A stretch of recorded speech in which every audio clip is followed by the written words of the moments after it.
আসসালামু আলাইকুম রহমতুল্লাহি ওয়া বারাকাতুহু। সম্মানিত দর্শকগণ, আপনারা কেমন আছেন? আশা করি ভালো আছেন। আলহামদুলিল্লাহ, আপনাদের দয়ায় আমিও ভালো আছি। তো সম্মানিত দর্শকগণ, 24 ঘন্টার মধ্যে শত্রুদের মধ্যে ঝগড়া শুরু হবে। শত্রুদের মধ্যে ঝগড়া লাগানোর তদবির। শত্রুরা যদি আপনার ক্ষতি করতে থাকে তাহলে সেই শত্রুদের মধ্যে বিচ্ছেদ ও ঝগড়া মারামারি লাগিয়ে দিতে পারেন, যাতে তারা নিজেরাই নিজেদের মধ্যে ঝগড়া মারামারি করে আর আপনাদের সাথে শত্রুতা ছেড়ে দেয়। নাজায়েজ উদ্দেশ্যে এই আমল করবেন না।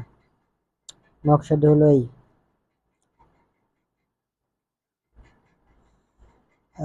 তো সম্মানিত দর্শকগণ, আপনারা যারা এই ভিডিওটা দেখতেছেন, এই তদবিরের অনুমতি পেতে হলে ভিডিওতে একটা লাইক করবেন, অন্য ভাইদের উপকারের জন্য শেয়ার করে দিবেন, কমেন্টে বলবেন অনুমতি চাই, তাহলে অনুমতি দিয়ে দিব।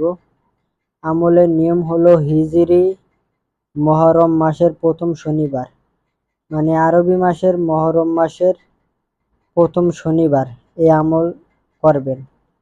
অন্য দিন এই আমল করা যাবে না। পাক পবিত্র হয়ে জায়নামাজে বসে শত্রু দমনের নিয়ত করবেন। শত্রুর চেহারা কল্পনা করে 3টি নকশা লিখবেন। অপর পৃষ্ঠা দেওয়া আছে বাকি নিয়মগুলা। তো আমরা অপর পৃষ্ঠায় চলে যাই। সম্মানিত দর্শকগণ, এই যে অপর পৃষ্ঠায় যে নকশাটি দেখছেন, শত্রুর চেহারা কল্পনা করে মেশক জাফরান কালি দিয়ে বোস পাতার উপরে নকশাটি লিখবেন। অপর পৃষ্ঠায় যে নকশাটি দেখাইছে, এই নকশাটা মেশক জাফরান কালি দিয়ে বোস পাতার ভিতরে লিখবেন। নকশার নিচে শত্রুর নাম ও শত্রুর পিতার নাম লিখবেন। পরপর 3টি নকশা লিখবেন, মানে 3টি নকশা এক নাগারে লিখবেন। যেদিন এই নকশা লিখবেন ওই দিন একটি নকশা কবরস্থানে, আরেকটি নকশা শ্মশানে পুঁতে দিবেন। ঠিক আছে? তাবিজে ভরে মোম দিয়ে আটকায় একটা কবরস্থানে, আরেকটি নকশা শ্মশানে পুঁতে দিবেন। নকশার নিচে অবশ্যই শত্রুর নাম এবং শত্রুর ছেলে হলে ছেলের বাপের নাম আর ওই ছেলের নাম, আর শত্রু যদি মেয়ে হয় তাহলে মেয়ের নাম, তার মায়ের নাম লাগবে। ঠিক আছে?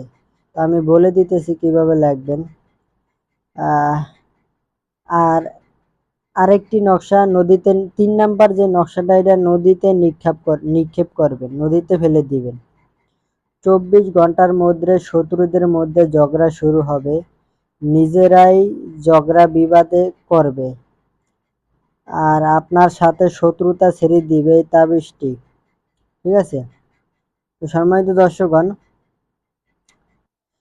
এই যে নকশাটা, এই যে নকশাটা লেখা, 3 পিস নকশা লেখার পরে এই প্রত্যেকটা নকশার নিচে শত্রুর ছেলে হলে বাবার নাম আগে, পরে মাঝখানে বিন, পরে ওই ছেলের নাম, শত্রুর নাম।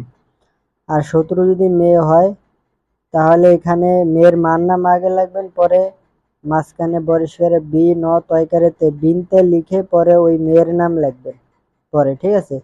এভাবে যেই নিয়মে বলছে এই নিয়মেই নকশাগুলা কবরে, শ্মশানে আর একটা নদীতে ফেলে দিবেন।